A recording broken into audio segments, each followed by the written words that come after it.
Oh, hey. We're on time this time. Exactly 4 p.m. Hi, I'm Josh Tinson. I'm the man who runs the stream here at Volition. I also edit videos, but that doesn't sound as cool, I guess. We're going to be streaming a little bit of Red Faction Armageddon today, one of the few Volition-made games we have not streamed yet. And on today's stream, we've got two people who worked on the game. Yeah, Rob Gable. I'm associate producer now. At the time, I was the QA lead for Red Faction Armageddon. I'm David Abzug. I was the design lead on Red Faction Armageddon. And yeah, so this Red Faction Armageddon, I've never played until this week. Like, I've played most of Volition's games until anything before, like, anything from, like, Summoner and up, I played. I didn't really get into Descent until, like, Jim Boone was leaving, and then I was like, oh, I should play that. I should play that and also have him on stream to talk about it before he leaves. So I did, and then actually it was pretty cool. Sorry about that. But, yeah, the RFA is interesting just because I've heard a lot about it, both from people who played it and from people here who worked on it and stuff. Yeah, so, for sure.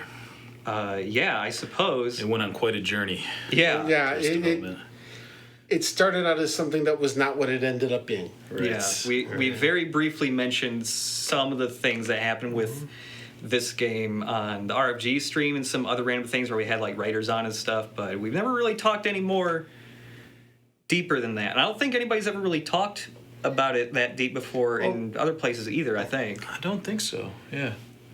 Before Red Faction Guerrilla shipped, Red Faction Crusade spun off. It was a team of, I think there were 5 of us, 6 maybe at the time. And Red Faction Crusade, to understand what Red Faction Crusade was going to be, you got to understand what Red Faction Guerrilla was at the time. Right. At the time we spun off, Red Faction Guerrilla had a different storyline than what you guys ended up seeing out in the world. Right.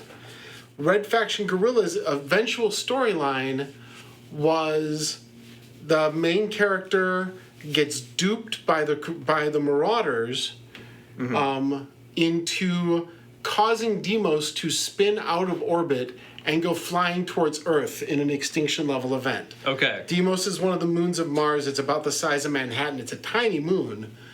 Well, thank you. I like my beard as well. I'm assuming you're talking about mine, because if you're talking about Rob's, Mine ain't great either. So That's the best I can do. But the original ending of Red Faction Guerrilla was that Deimos had rocket motors on it, giant rockets, and it was supposed to be dropped onto Mars on the side of the planet that nobody was living on at the time. And the idea was it's a terraforming plan. It was kick a bunch of dust up in the air, cause the temperature to increase.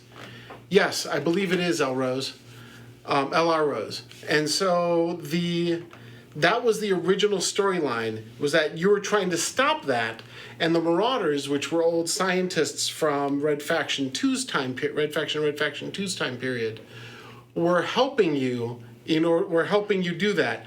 But they duped you, and the information they gave you to put in the computers caused Deimos to, instead of dropping onto Mars, and they were trying to drop it right onto the settlement to kill everyone, instead kicked it out of orbit and sent it hurtling towards Earth. And so it hits Earth, it kills a couple billion people, it causes a huge amount of damage. Yes. And and Earth gets, not shockingly, horrifically upset about the situation, and it takes them about 50 years. So we planned on a few things happening. We planned on the idea that obviously the Marauders are Machiavellian bastards, given that they duped you into killing billions of people. And so they slowly take over all of Martian society. And then we planned on the idea that Earth ends up going into a religious fervor and a crusade, trying to rebuilding their technology in order to get back to Mars and crush you into the ground like the worms you are and leave your bleach bones lying in the sand as a warning to future generations. And so the original plan was there were no aliens, it was still an open world game, and it involved a huge invasion of high-tech religious fanatics from Earth. Okay? Wow. Needless to say, the game that we shipped was a little different than that. A little different. Yeah. We had a couple of things happen. First, Red Faction Guerrilla went through some serious changes for the end of its storyline. Yeah. Then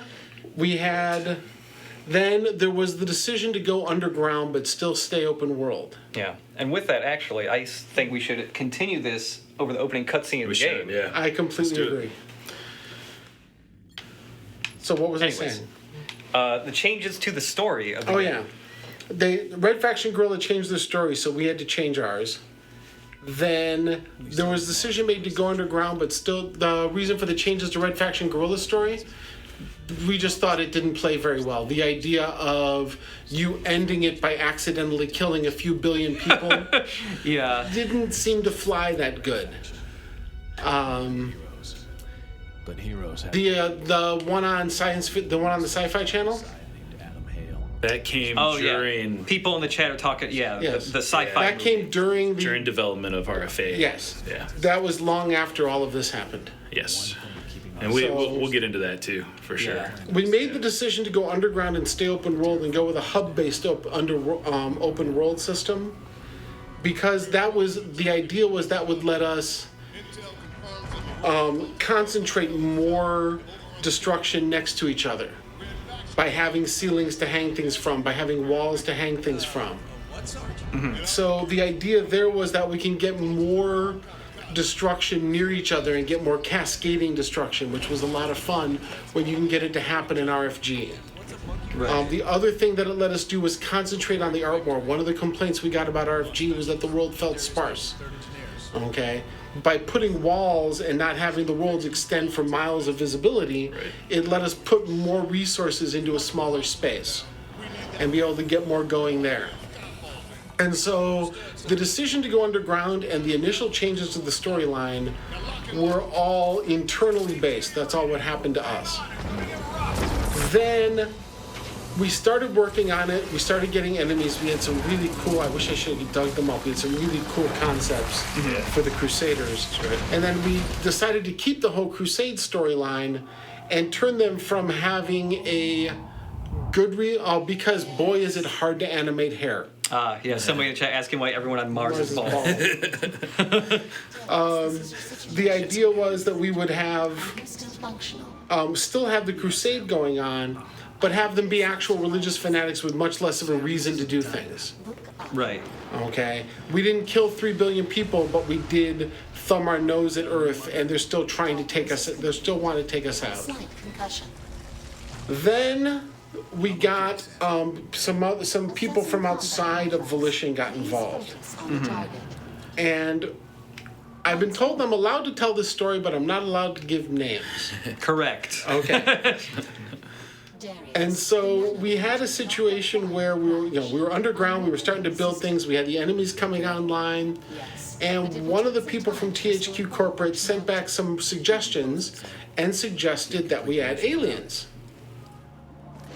And shortly after that person got put in charge of game development in our area.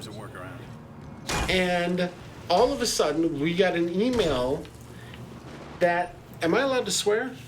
Absolutely. Okay. Go for it. We got an email that said, and I quote, "Did you think I was fucking kidding about the aliens?" And so all of a sudden, we had a mandate. We had to put aliens in the game. Right. This changed our storyline more than a little bit. This threw us for a loop. And at that same time, I believe our schedule got pulled in by how many months was it? 6 months. 6 months. 6 We lost months. 6 months Yes. off our schedule. Not we're changing your entire game, so here's 6 months. Yeah. But we need you to change your entire game and do it 6 months earlier. Yes. And that's what caused, if I remember correctly, the decision to go linear. Right. Because open world games take longer to make. Oh, come on. Okay, there we go. I will, Okay. so I wish Jim Boone was still here. My recollection of the going linear was a little bit different. Please, I don't remember exactly. Yeah, so there was a company meeting we had. This was, oh goodness, so Red Faction Guerrilla came out in summer of 2009. I want to say actually it came out E3 week of 2009. Yeah, because that's a great idea. Yeah. And a little foreshadowing for Red Faction Armageddon. But we had a company meeting about a year later, and they were talking about how Red Faction Guerrilla did not sell very well. It was received well. It was reviewed Yeah, it well. got good reviews. Word of mouth is very strong, but it just ultimately didn't sell anywhere near what they were expecting.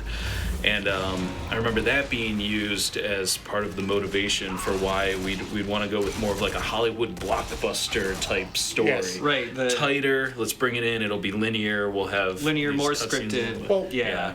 See, what I remember is that's what brought us to more of the hub thing. Smaller That hubs took with a us to the linear hub. storyline, but you'd still have an open area you could play in. Okay. We went completely linear from there Yes. when the schedule got pulled in, because the then we schedule realized got we pulled couldn't in. build the hubs. Okay. The idea was a game I used to work on, Crimson Skies High Road to Revenge, used the hub system. Yep. It had a central area you could fly around, and then the missions were in their own separate spaces. And that was the original idea, and then we went to completely linear from there. Yeah. So that would have been this game came out E3 week of 2011 because lessons were not learned. For whatever reason. Actually, that's a great story how we found out about that. Yeah. It was supposed to come out a couple months before E3, and we had it mostly ready. We were on track to get it out then.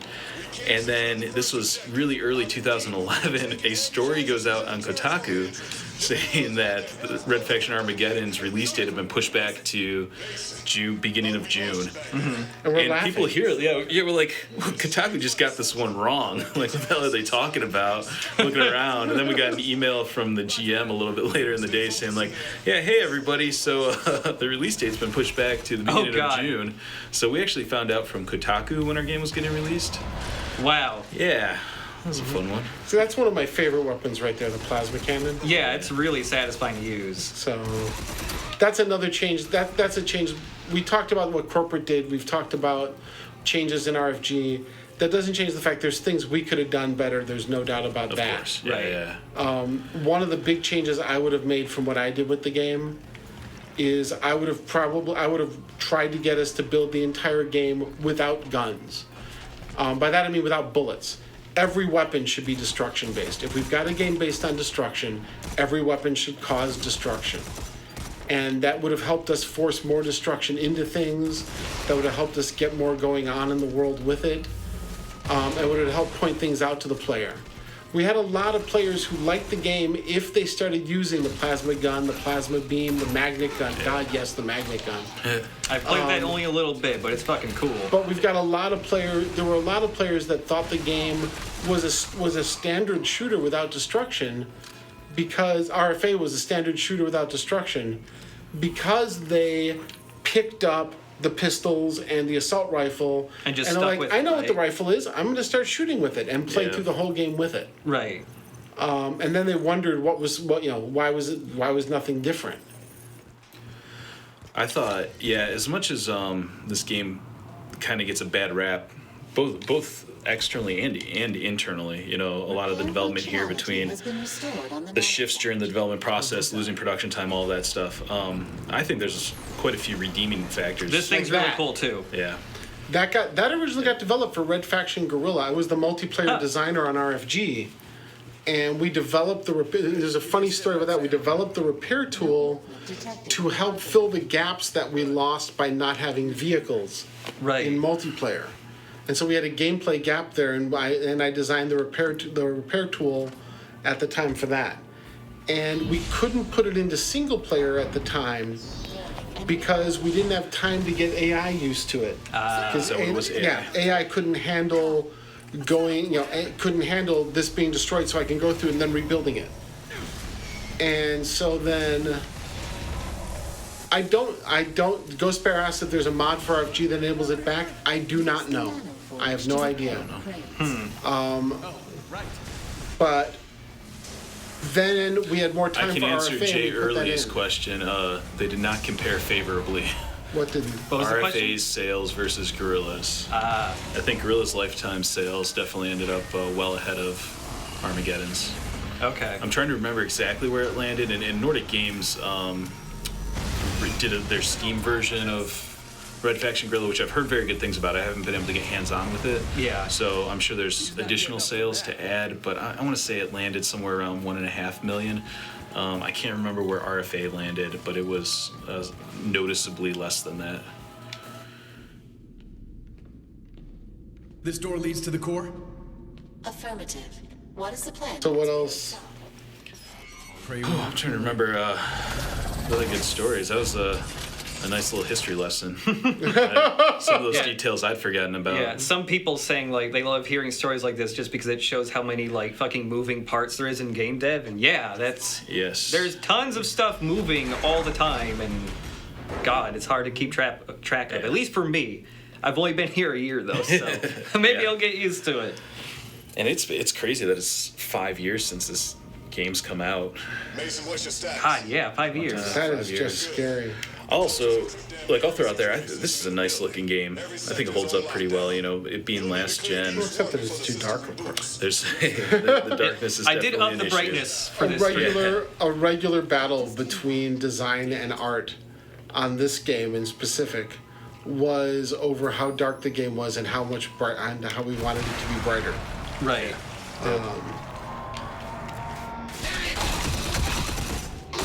But I think beyond that, the weapons feel great. The controls are really tight. Oh yeah, that's what I was talking about. Some of the redeeming qualities of the game. Controlled really well. Personally, this is my favorite arsenal of weapons in the games we've made.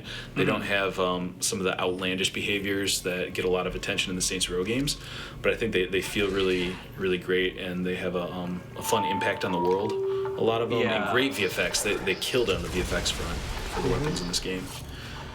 Yes, QLT, that this game had the Take On Me graphic mode, if I remember correctly. Yes. Wait, what? Yeah, totally. Oh, is that an unlockable? It Yes. is. Oh my God, I did Unfortunately, not we know that buried about it too this. deep. We don't unlock it until you beat Crypt Path. I don't think I don't think, yeah. There's a night vision filter. There's the AHA mode, and there was another one too. I can't remember, like Technicolor maybe. I can't remember what it was. We had fun with a bunch of them. We originally were using them as vision modes to show different things and decided not to do that. To help you like hide. Funny story about one of the enemies that you fight in this game is the ambusher. It turns invisible. And this is if you're interested in getting game development, this is a fun story about the difference between design and programming in their thought processes. Okay? One of our programmers was, and I'm not going to give names, one of our programmers was responsible for coding the ambusher. The ambusher was an enemy that stealthed. It turned invisible, it moved around, came back out, and the end, he came up to me and he said, and I quote, "The ambusher is coded, it all works perfectly, it just doesn't turn invisible." And he was right from his viewpoint. The code was all functioning. He was waiting on a shader from art to get it to work. But from my viewpoint, if it doesn't turn invisible yet, then it's not working. So, And I'm pulling out the maul here, the RFA version of the classic hammer. yes. Darius, the cultists are lining. I love the design on that mall, actually. Hale brings this Yeah, place down. it's really cool. The whole planet is screwed. Yeah, it was while I was playing this earlier in the week, and I was thinking like, oh, this is a linear game now that isn't open world. So I was thinking like, oh, isn't the destruction going to add a lot more issues with progressing? But then like Yes. once you get just automatic repairs, like a really smart like fix to like, oh, Yep. more scripted gameplay, smaller Yeah. environments, but still allow a decent amount of destructibility because you can just fix it. To get back on the subject of things that I would do differently, though. I was one of the people, myself and the art director both wanted the aliens jumping. I probably would have in hindsight they shouldn't have done that. It made it too hard to put together a line of battle. Right. And we got told that, and we did not listen on that. The other thing I would probably do, Sustained a significant amount of damage. as much as I love the designs for the aliens, I would have wanted to go, although if I remember correctly, corporate may have insisted on this one as well, I would have wanted to go with a more tech-based aliens as opposed to the monster types. Because that would have given us more, let us have alien weapons that we could find and then use Yeah. and bring in. Oh, Mike Watson was bringing up that the RFA also had an easy submission process. Oh yeah, RFA is the only game I think Volition's ever done that made it through submission on the first try, Right. which And is it's- rare. I think at the time that was true. Yeah. We had quite a bit of success with Saints Row 4 as well. But yeah, that's And for that, I credit our QA team. It's- I was on this for 2 years. We had a team of about 50 people internally and another 30 or so at Phoenix, THQ Phoenix. And man, they just killed it. This game is really smooth in a lot of areas. And the way we were able to review it and check all the bugs, Yeah. it just feels good. It gets a bad rap, but I'm really proud of so much of the work that got done on this game. Yeah. The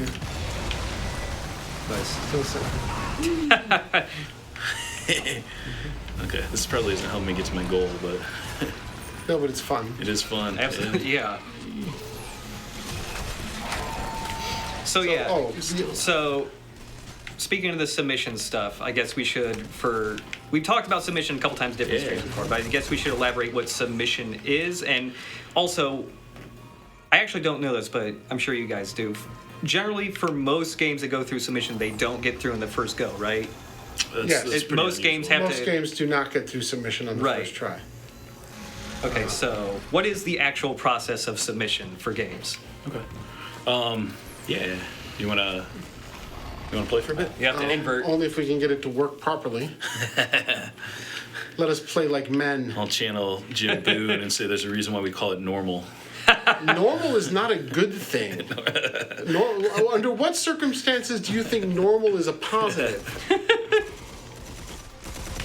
All right, so before you can release your game on Microsoft, Sony, Nintendo platform, you have to go through their submission process. It's basically a quality check, and they make sure that you meet all these standards that they've laid out. It's pretty elaborate too.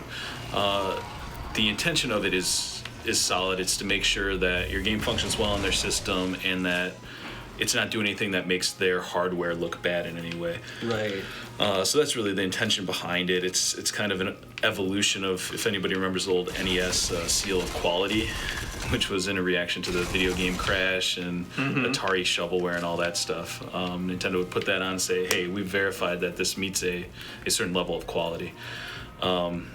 And so we have to go through that. It's a process that takes time. It means we have to find our final build, make sure we've addressed all the bugs and the standards that they're expecting, and then we send it to them. And at the time, it could take a couple weeks. It sometimes took longer, but standard would be about a couple weeks. And then we get it back, and usually there'd be a report that said, okay, well, you failed submission, fix all of these things. Once you fixed them, resubmit. And typically, it takes I 2 or want 3 plasma submissions. to get through. cannon. Where's my plasma you out of ammo? cannon ammo? I got one shot left. Oh, damn. It's like the really big crates that are glowing. Oh, I know what they are. Okay. Yeah. I want them. Give me my. I'll pause okay. here for a second. So on the opposite side of this room, QA had this fun game that somebody came up internally with. There's a control center or a tower, and you Yeah. blow the wall out, and they called it Bridge Jump Club, and you had to blow the wall out and make the jump from there over to the catwalk, and it was Oh really my God. challenging. It took me an embarrassingly long time to actually successfully join the Bridge Jump Club. Let me guess. Who formed Bridge Jump? I can't remember. There's somebody in the Rust pit over here behind us. The Rust Pit's one of the big QA rooms. Yeah. For those of you who do not know. Yeah. The back on the submission thing, like, it's not just like does it work correctly and does it run correctly on our platform and all that. They also have, like, I think it's based on platform too. They'll have different things you just have to do, like having Yes. Yeah. Your Loading screen. PCRs or TRCs. depending on Yeah, which company loading it is. screens can only be so long Yep, before absolutely. it goes on. I know the one I've heard about, at least during like early 360 era stuff, was that on the 360, your game had to have a tracked mode that played if you just left it on the start screen for a while. That's right. A ton of old 360 games still had those things. Yeah, there's one that was caught, and I'm surprised didn't fail us, is that Red Faction Guerrilla was translated into Czech, but we did not do that. We did not support as many languages this go around. Part of it was based on telemetry. We saw how many people played it in that language, Right. and I think the number of people who played it in the Czech Republic was in that region, because it's a region selection on your console, was something like 95. Oh, wow. And out of those people, only like 20 or 30 actually played in the language. So even the people who bought it in that region didn't necessarily play in that language. Okay. This guy is just loving sniping the spot He's you're standing trolling. on. But yeah, so one of the bugs that they found is, since we removed the language fine, we made sure to test in all the regions and languages we supported. Yeah. But we never changed it to the Czech region to see what would happen. And if you did it, because when we supported Czech, it was a different font. When you go there, the English was super tiny. Like, you needed a magnifying glass to read any Right. of the text. And they found that, and they didn't fail us for it, which was nice. Huh, Otherwise, okay. I would've- I don't remember how to get up here. Do you? If you press select, it'll show you which way to go. Or back, I think. Yeah. Yeah. I want to get over to Yeah, that it guy looks and like get his you- gun. Oh, I don't know if you can actually get up I that think over we there. were jerks that way. Yeah. That may be, yeah. Need to get this bridge moving. Sam, can you find the controls? Side, yeah. So one of the nice things about linear games is that you can create these moments that are a bit more cinematic, Right. and this is going to be one of them. You hit the control room, and then the bridge starts extending.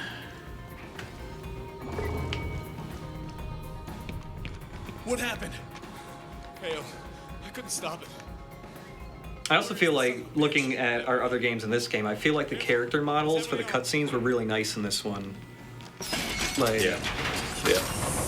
like out of all of them, although I haven't looked at all of our games like today, but Right, yeah. like This looking is, at this is not an alien, in case you were wondering. yeah, when I first saw this, like, oh, that's an alien. Oh wait, no, that's an exosuit.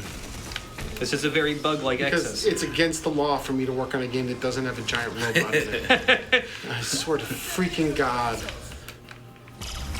Is it just a coincidence this keeps happening? I didn't do it. All right.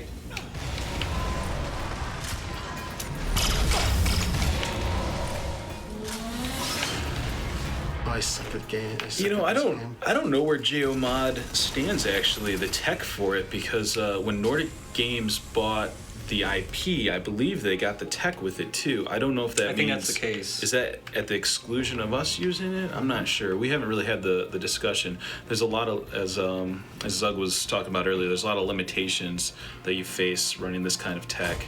Yeah. I mean, at this point, too, like if somebody were to use Geomod, it'd probably have to be updated a lot, wouldn't it? Oh yeah, Oh, for yes. sure. Yeah. Because I mean, this was the last game to use it, right? I think. Yep. Yeah. Yes. Was all that essentially just taken right from RFG? With like, were there any like major changes or issues that happened that had to be fixed, or is it basically major like? changes to Geomod was obviously inclusion of repair in single player, Yeah. and I think that's all that I remember. Okay. You'd have to check with the programmers on that. Yeah. That's one of the reasons why we were able to still deliver this game even with 6 months shorter on the schedule, because of some scope adjustments, and also because the technology was so solid that people understood it, it was reliable, and we could just kind of knock it out. Yeah. When the terraformer fell, the surface became a storm. So you were mentioning, I we were forced. think it was you, Rob, earlier today, that early on there was an attempt to make one of the other supporting characters the protagonist. Yeah, there was talk for a while, and you probably have more insight than me. Is it sure as hell Winters? Yeah. General Winters? His character model, if I recall correctly, came back, and it was just badass. And we were Yes. like, oh man, should we shift make to make him the Yeah. protagonist? So this, if you look here, this is what the hubs would have been like. Check the serial number. Okay. I'll use General Winters later. Power cell. So this kind of this kind of area would be what we would have been doing for something like the hubs in our Red Faction Crusade, with plans to have some of them being run down like this, because it was areas where non-marauders lived, and then high-tech areas where the marauders were. Okay. I don't see anyone enforcing them. Maybe we start right now. Hey, this old arc welder still work? Okay, so yeah, we've mentioned a lot of stuff. This game was changed after Word from On High came down. Yeah. Right. How far into development was this game when that happened? We had remember that, yeah. we had combat tests. We had the story all figured out. We were basically, if I remember correctly, starting mission development. Yeah. And we had a lot of the enemies figured out. We had to redo the entire story, obviously. We had to redo all the enemies. We had to redo some of the environments. And then we had to redo basically everything else. We basically had to rebuild the game. Okay. Okay, we had a lot bigger plans for the Marauders and for the humans. And I don't remember what caused. Oh, it was from corporate caused the decision for just not just reskinning the existing enemies and using them. They wanted us to use. That's another freaking giant robot. Sorry. Site's just up ahead. These look like old Marauder ruins. It's something like that. So Like you, right here, we're about to release the whole thing. Tunnels aren't stable. What? What? you were. When did you start on this? Do you remember? You said it was just before Red Faction Guerrilla wrapped. Yeah. Somewhere. So 2000, early 2009, maybe. Yep. And so It would have been. This game came out in summer 2011. I think it was. Was it 8 months before it came out, or 8 months before we had to have it done that we found out? So it might have been summer 2010. summer of 2010 was when we went through all the changes. Okay. And Wow. you guys compare a lot of Red Faction Guerrilla, Red Faction Armageddon. Red Faction Armageddon got made in a little over 2 years, and got heavily changed partway through. Red Faction Guerrilla got heavily changed partway through as well. How long is Red Faction Guerrilla in development? I think 5 years is 5 what years. 5 years. 5 years. Normal isn't fun. Normal. Who wants to be? Who's like, oh, you know what I want to be? I want to be normal. Can I be normal? What the hell is this place, Sam? Hey, actually, this might be a good opportunity. You want to talk about the magnet gun? Yeah, the magnet gun. This is one time where I'm going to give names. David Bianchi and Kevin Hassett are responsible for the magnet gun. David Bianchi is still here. Kevin Hassett has left and moved on to other things. But they pushed for it. We talked over different ways to do it. They developed it they built it the way they wanted, and basically sold over everyone who thought the idea was crazy. Yeah. Who then got to play with it. The magnet gun is quite possibly the most fun weapon I have ever played with in pretty any great. game. I've been playing video games for 40 years. I've been making them for almost 20, and the magnet gun is the most fun game I've ever played with. Fun weapon I've ever played with. Screens are showing an unknown. Especially when you have a big metal ball you can throw at things. I messed that up. That's was see, lame, if your yeah. controls were inverted, that would have worked better. There you go. It just really seemed like the magnet gun itself seems like you could probably make an entire game based around just that. Yep. Yeah. Like if Well, you there's- expanded it even more. If I could have, if I would have picked 4 weapons to build the game around, it would have been the magnet gun, the plasma cannon, the plasma beam, and I can't remember what our sticky bomb launcher was called. But you remember that gun? Yeah. Yeah, I don't remember. And that one. I would have made the whole game based around those 4, and them all. You got to remember that. And everything would have involved destruction. One of the things that we missed, there's as much destruction actually in terms of destructibles in this game as there is in equal-sized areas for RFG. Yeah. The difference, though, is RFG had had full buildings. Okay? Right. And so you'd start knocking it, and then eventually the building would shake and fall down this way. That's what we were missing, I think, in the way we did destruction. So, and the Manny. The what? The Manny. That's The why Manny. I call him So at the least. TSNV is silent? Yes. The TSNV is silent. That's fascinating. Manny is absolutely correct. The original Geomod was the opposite of what we are doing here. It was destroying geography. Hence the phrase Geomod. It wasn't until RFG that we turned it more into that we went with destroying man-made things. Yeah. Right. As also, RFG, for those of you that just got into Red Faction and in RFG is the only open world Red Faction game. Yes. Red Yeah. Faction 1, 2, and Armageddon were all linear. RFG was the only open world one. Right. Yes. Thank you. So with RFG, were there tests early on to actually do like Geomod with the geography instead? I don't know. I came in. I started working here about a year before RFG shipped Yeah. or so, and so 2007, I think it was. That's when you started? That's when I started too. Like April 2007.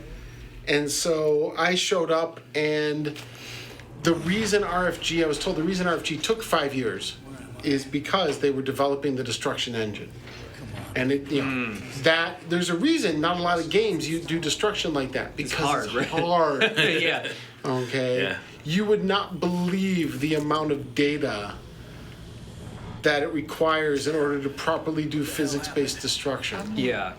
There's only like 2 other games I can think of that do have physics-based destruction in some manner. The first one's Metal Gear Rising: Revengeance, which is a little different.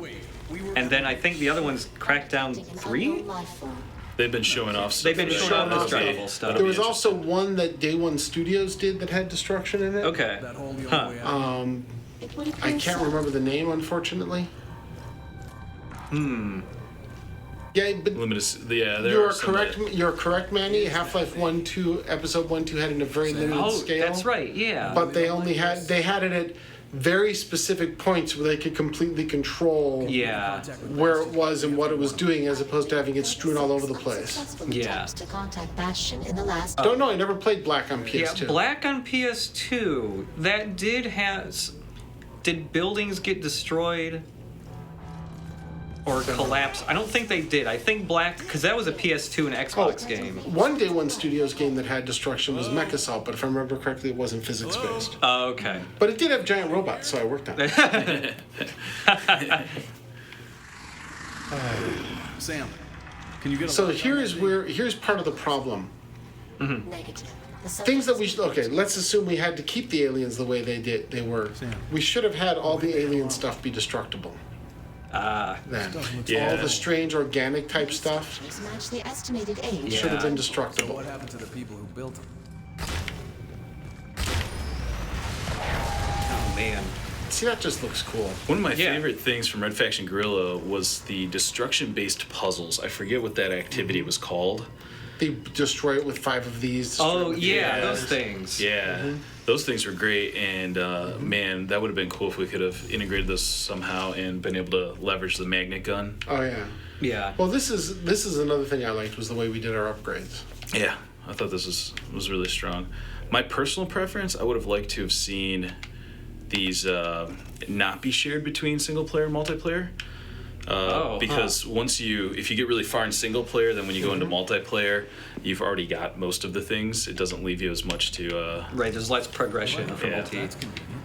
Manny, There's a reset option. there was very little similarity between SR2 and RFG's engine, if I remember correctly. They got developed separately. There were some shared code between them, but it wasn't a shared code base. It was a programmer going, hey, SR2 did this already. We could probably just grab that chunk of code and use it. Right. Was SR3 and 4 using RFG's engine? I don't know. Okay. SR3 was an upgraded version of SR2's engine or completely new. I don't know. You'd have to ask the programmers to make sure. I don't remember. I didn't work on SR3. I was on RFA. Yeah. And then SR4 was SR3's engine. Yeah. Okay. The tech for SR. Guys, hold on a second. I actually have a phone call from my son. I'm gonna tell him he's on a stream right now, just to freak him out. Rowan? Hey, I'm currently playing Red Faction Armageddon and streaming to a bunch of Volition fans. You want me to put you on speaker to say hi to them? But then I gotta go unless it's important. Love you. Bye. For some reason, he didn't want to be on it. Fracture. Thank you. I was trying to think of that. Thank you, Power Pigeon. That's funny. Hello, son. LucasArts Fracture. That's right. Fracture was the other one I was trying to think of. Yes. That's where you could Fracture throw was the grenades that would affect the terrain. Yeah. Fracture was the one I right. mentioned from day one. Okay. Day one did it for LucasArts, didn't they? They may have that. I'm not sure. God, I completely forgot about Fracture. So, hold on. Let me look up Fracture through the miracles of modern Yes, technology. you can use the magnet gun on enemies as well. Oh, yes. Oh, that's pretty cool. The best part is you can use the guns, you can use them on enemies and then use them to cause destruction. Can you? Fraction is a third-person shooter video game developed by Day One Studios. Day one, Yeah. okay. I should Right, know it. yeah, I that know, was- I know a lot of Day One. Right, and that was the one that was basically the gravity changes the height map, Yeah. like the hills and stuff. Yeah, that was closer God. to RF1's Geomon in that it changed the ground, if I remember correctly. Wow, man, it's been a long time since I thought about that game. Yeah. That was in a similar era as RFA, I want to say. It came out in 2008. Oh, never mind. I was way off. Wow. So closer to RFG. See, this is where, again... Oh, nice.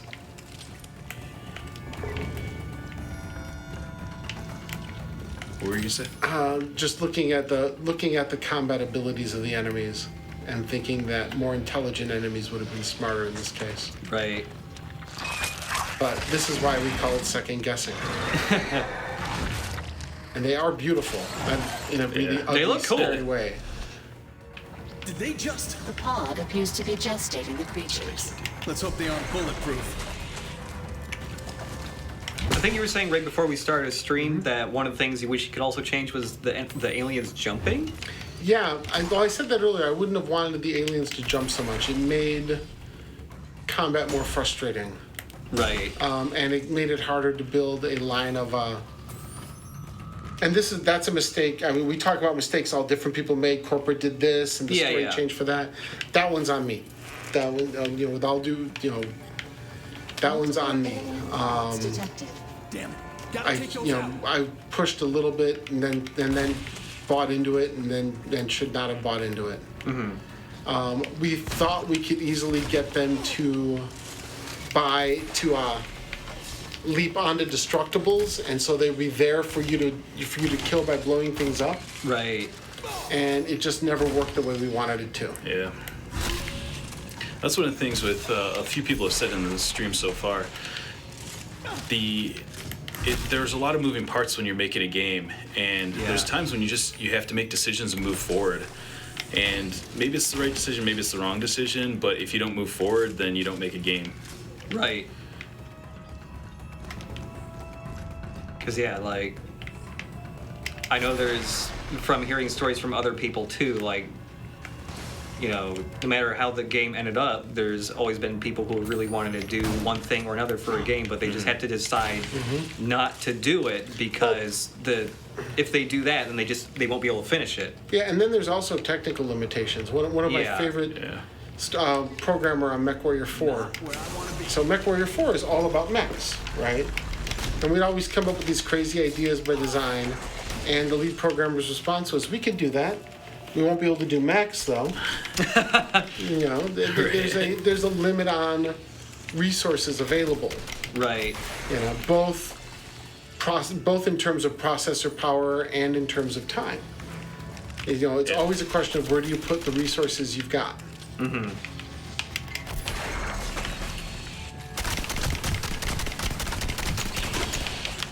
One guy in the chat asking, I think DMK, his name is bright blue on white, so it's very hard to read. DMK Mr. Wong 2? Yes. Wow. Has there ever been something you really wanted in a game through development but had to give up? The answer is yes. I'm trying to think of a What's the best good example? examples. I really wanted in the game. Guy, going all the way. Let's see. Let's use Volition games. Yeah. Well, in this game, I wanted open world. let's start with that. Right. You mentioned before too the repair in Red Faction multiplayer, Red Faction Guerrilla. Red Faction Guerrilla. But we also getting both the repair tool and the backpacks into single player. I would have done some fascinating stuff for Red Faction Guerrilla single player. And that's kind of those sort of made it into this game in the form of The those Nano Forge. superpowers. Yeah, it's form of the Nano Forge. Nano Forge. But good question, Mr. Wong. Yeah, that was a good one. Oh, sorry, Yeah. Mr. Wong 2. I don't want to insult Mr. Wong 1. I've heard this from some other people working on other games too, but like not a lot of the time, but there's always a chance, like if they're working on a sequel or even just another game, a lot of the time they will revisit ideas they had to cut from You previous keep a games. list. Yeah. You keep a list of, here's what we wanted in this version, in this game. We're doing a sequel. We'll pull out the list. Yeah. What's all the cool stuff we weren't able to do because of time or something else? So when you grab a guy with a magnet gun, can you hurt enemies by throwing an enemy into Yes. another one? Okay, cool. Let's see if I can. You can also. Oh, he's around a corner. Yeah. But not that guy. Back when later on in Nice. the game, when you get the gravitic imploder, basically Yeah. the black hole gun, you could set up a black hole and then use the magnet gun to launch something into it. Nice. That's right. So we wanted an achievement for that. I think it was like hole in one, but I don't know if the guy actually got in. There's lots of what? Who even does achievements for games? Like, is there anybody actually responsible for that, or is it just like somebody going like, "That'd be cool," and then somebody does it? Usually you put someone in charge of achievements. Okay. Someone whose job it is to come up with a list of achievements. Okay, and I've always been curious, like if there's one person whose job was like the person in charge of like implementing, deciding what the achievements will be, or if it was more of a communal Yeah. thing. Speedball 57, there was a mech in Saints Row 4. Oh yeah, totally. Yeah. I blame me. I have literally never made a game that didn't have a mech in it of some Oh kind. my god. Orders are to hold this position until Marauder reinforcements arrive. It won't never last that long.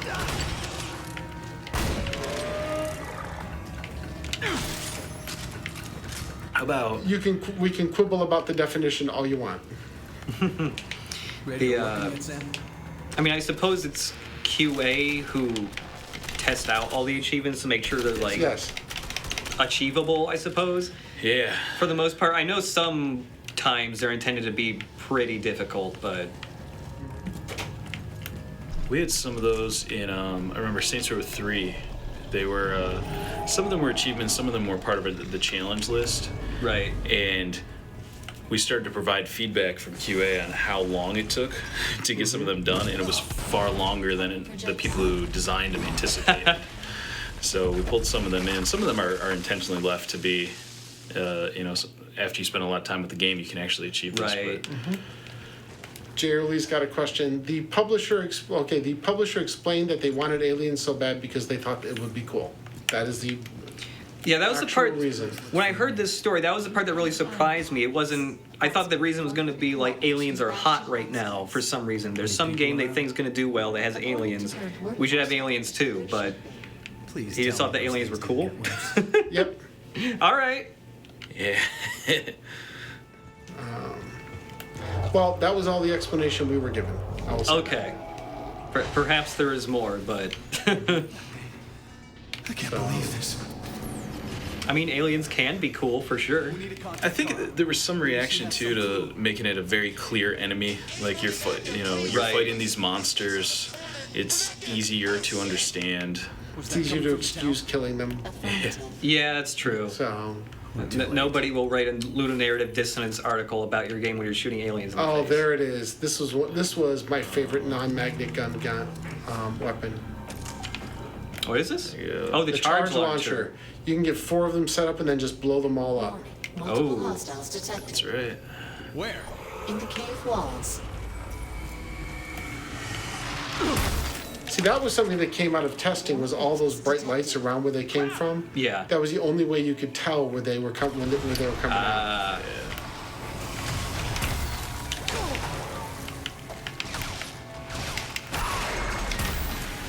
So the Nano Forge was another thing that I thought we should have probably used more, gotten people more involved with it. Yeah. I mean, it's from what I played, it's probably the thing that impressed me the most because I just never thought of like having an ability like that in a game. Well, And I think it's really cool because like I've located the source of the there is no transmission. like taking cover, right? There's no button to get No. behind cover. Yeah. No, this is a running gun. This is a run and destroy shooter. Yeah, so I thought it was really nice to like, you don't take cover, but like if you want to hide, you can repair stuff and use that to block your shots and Yeah. stuff. Like that's cool. The idea behind the Nano Forge was outside of also giving a reason to have repair with you at all times. Yeah.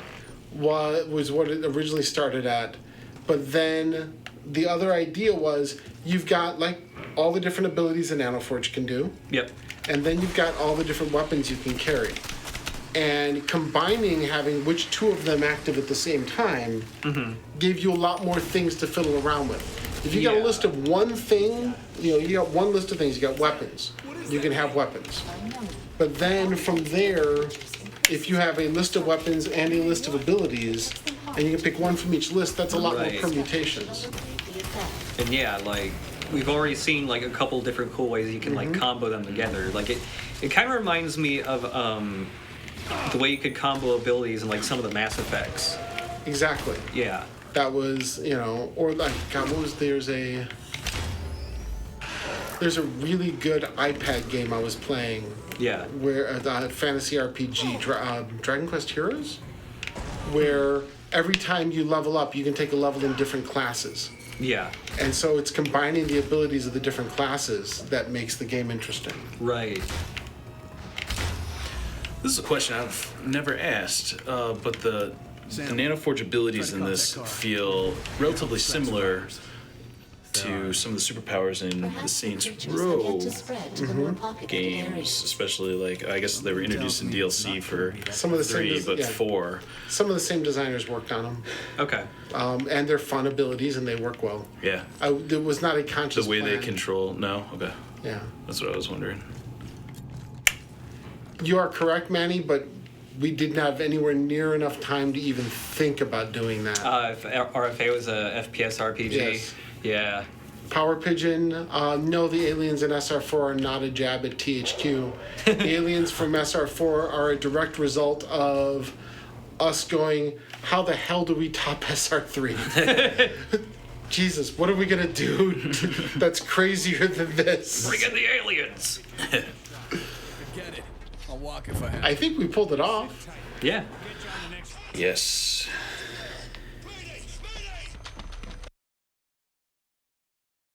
That does remind me, though. So there wasn't a jab about aliens in SR4, but I was told, I think we said this on a previous Saints Row stream, that the opening cutscene for SR4. That's when it worked. Yeah. Yeah, the aliens jumping on the big thing and you destroyed it and they went away with it. Right. It's just there's so few moments where it worked like that. Yeah.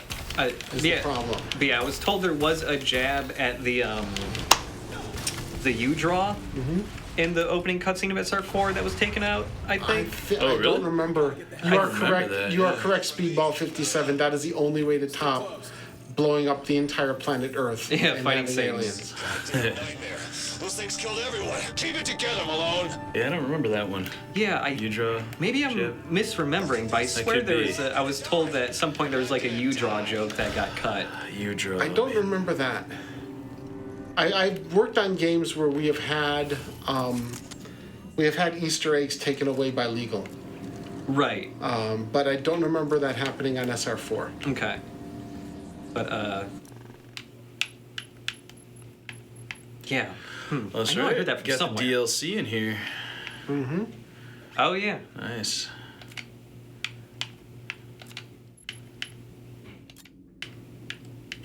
Yeah, so unfortunately we're not going to get far enough in to unlock Mr. Toots, I suppose. Oh yeah, That that's. was. We've only got what, 5 minutes?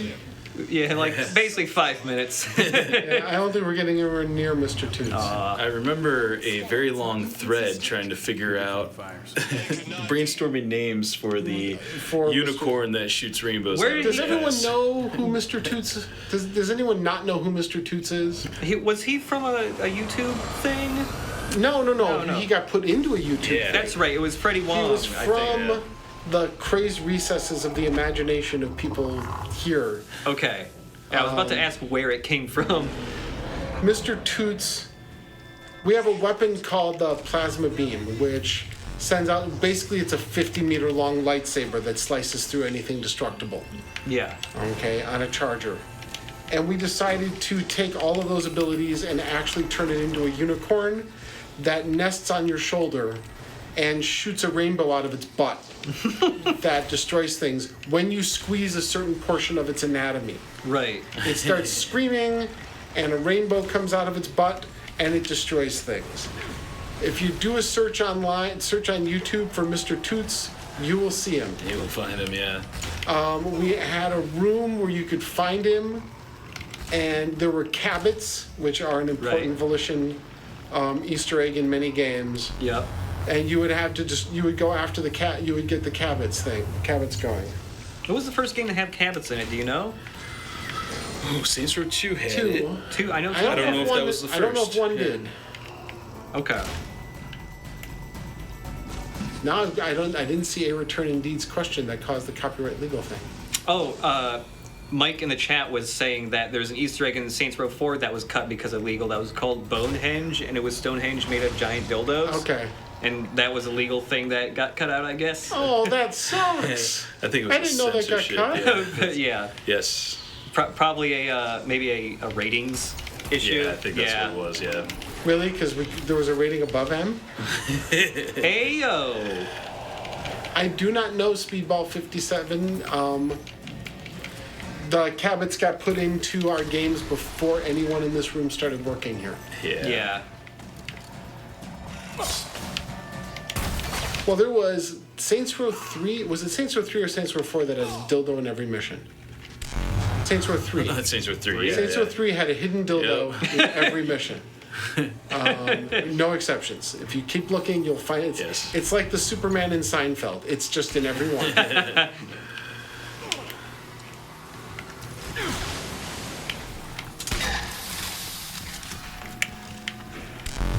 I don't know. It's Mike Watson's the one answering that one. Brought that one up, Mr. Wong.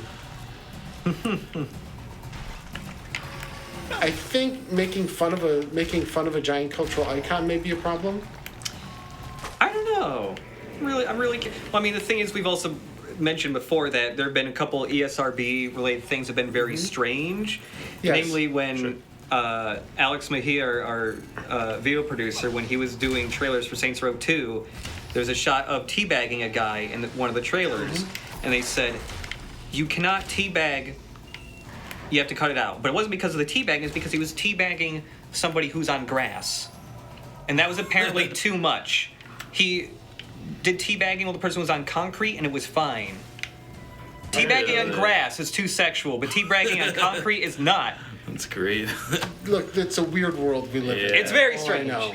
He actually just found, like, last week, a version of that trailer. It was one of the trailers that had Gary Busey in it. He actually found an edit of it on YouTube that still had the teabagging on grass clip in it. So I might have to bring that up sometime soon. You are correct, Speedball, and that was a great game. I can't remember the name of it. The Jack Black game? What was it? Brutal Legend? Brutal Legend. Yeah. Brutal Legend was Brutal a lot Legend of fun. was pretty cool.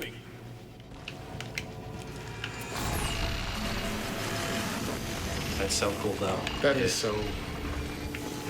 The artist did such a great job with this game. I'm sorry we don't have anyone from the art department here, but the artist did such an amazing job with this stuff. What really surprises me about using that to repair stuff is how smooth it is. Because I can imagine so many other games would implement it and be like, I think you press a button and you watch it happen and then you can move on. That one you thank, was it Eric Arnold that did repair originally? I believe so. Or Dave Ansager, I don't remember which. But we've got some amazing programmers here that can pull off stuff that make people in other places go, you did what? Oh, man. That's why that's one of my favorite. Things just fall apart. Yeah. I love it when you hit the right arena and you have an intense attack and you're just fighting off aliens the whole time and your palms are sweaty and then you look around when you're done and everything's just crumbled around you. Well, we had one game we were playing in multiplayer where there was this huge attack, and without even talking about it, just completely one of those random moments, everybody pulled out their remote charge launcher and fired off 4 of them and then detonated them, and all of a sudden everything within like a 20-meter radius just dissolved and cascaded down and killed all the bad guys. So every player could have up to 4 charges at once? Every player could have up to 4 charges at once going. Man. And so you'd throw out 4 and you'd hit a button and all 4 would detonate. That was actually, a couple of the modes we haven't talked about yet. Oh, yeah, the multiplayer stuff. Yeah, there's the multiplayer and the Wrecking Crew. Well, hold on. We only got we got negative 1 minute. We can go a little over if we want. Interesting story about this. This scene went through balancing. The scene you're about to see, where you've got to basically hold here, went through like 4 balance passes. Look to your left and down. See a little piece of cover? No, sorry, is it on the right? Yeah. That piece of cover right there made an enormous difference in the feel of it, because all of a sudden you had a place you could actually duck behind. Yes. And then we made it destroyable, so then you had to repair it when they blew it up. Right. And then you could get some cover for a few seconds. This is a fun thing in game development. When QA comes and says, "Oh, this is too easy," you ignore them. Yes. When they come and say it's too hard, you listen. No, you don't listen. You run screaming. Those are aliens. Yeah.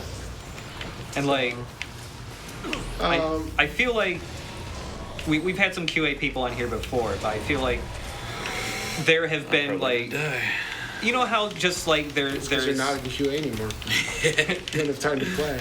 I feel like very frequently, people make jokes about we'll have the intern do this shitty thing or something. And I've seen people make jokes about QA, and stuff too. But no, QA is. They're really fucking valuable. Not only are they really valuable, but I saw a couple people talking about wanting to work at Volition. Yeah. I don't care if you want to be a programmer or an archivist, a designer, whatever. The first rule of getting into game development is get into it any way you can. Yeah. Get into it through. I can't count the number of people that have gone from QA to other disciplines in the industry. I'm sitting next to one of them. Yeah. All right. I can't count the number of people. There are people that have gone from receptionist to working as a producer, from in any way whatsoever. This may take a while. So I mean, I fucking did Let's Plays of video games on YouTube before this, and that's how I got here, so... You could have been making more money doing that.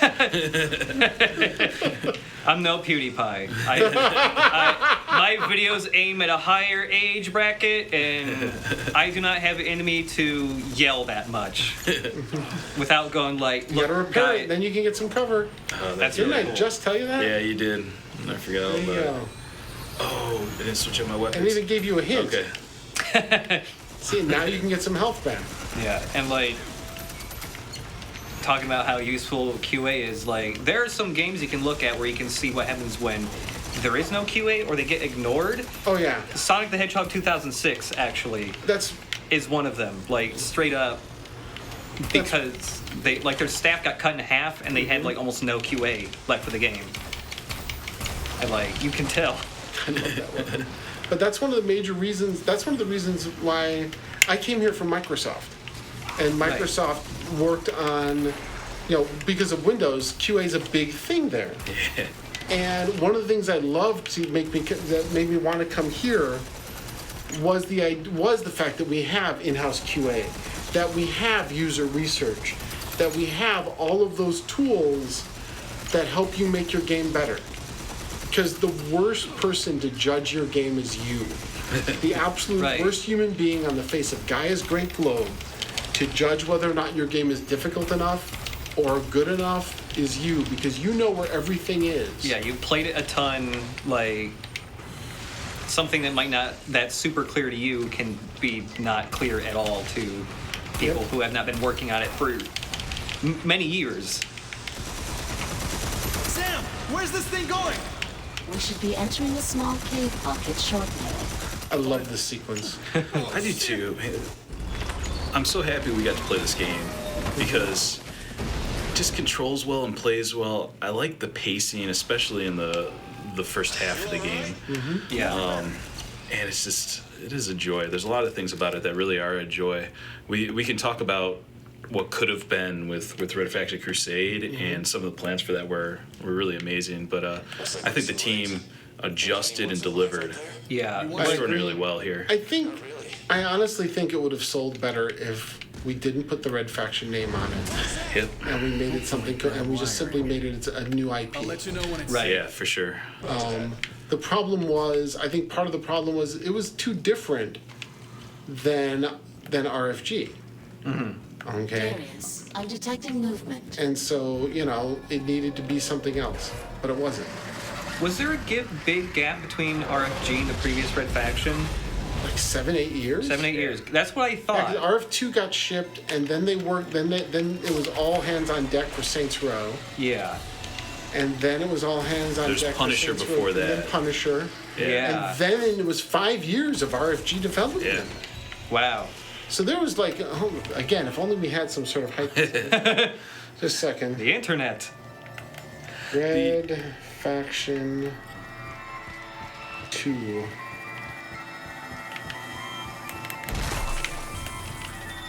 Red Faction 2 came out in 2002, Okay. and RFG came out summer 2009. From the infested structures. Red Faction Guerrilla. Yeah.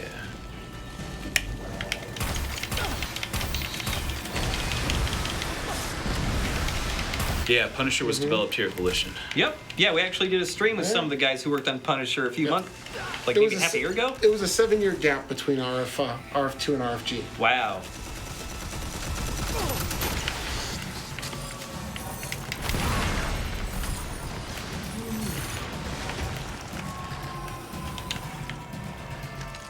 Oh man.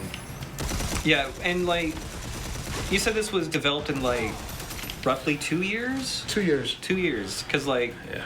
perhaps this is because it was But far that's- more linear, but it feels like, despite being just 2 years, it has like a really high level of polish to it. We pushed hard to get polished time on the Yeah. schedule, and did everything. That's one of the, to be honest, we might have been able to do open world, but it would have been horribly unpolished. Right, There would have been no polish whatsoever. right. The what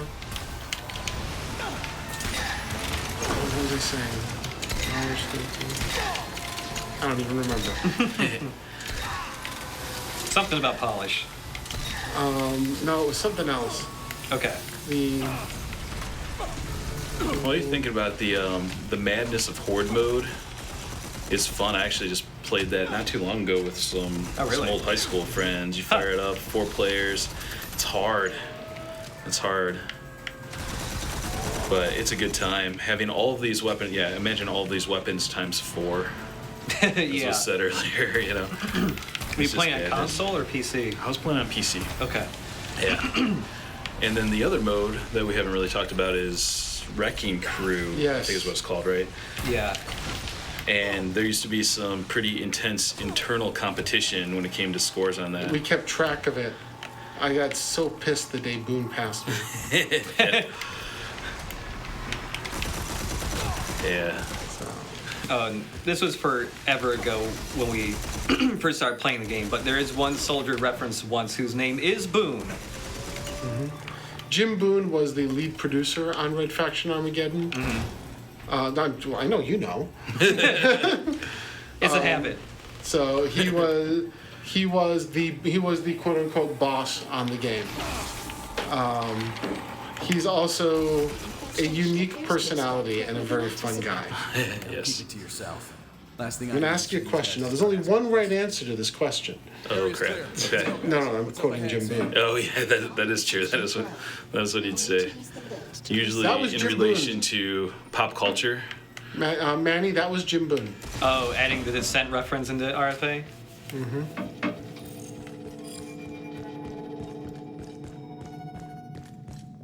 Yeah, I can't remember what mission that is. We gotta be I don't relatively either. I've got a near. mind like a steel sieve. I swear to God. So.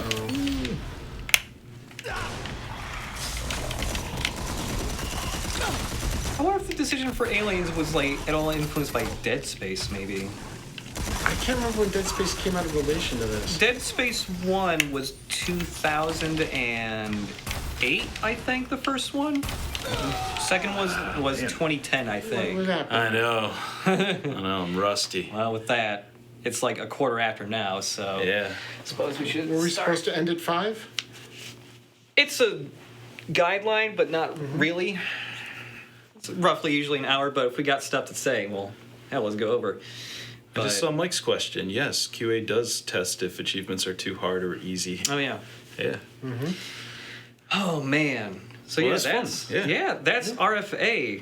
A lot of shit happens when you make a Yeah. video game. Right when you bring up the Turtis, you say shit.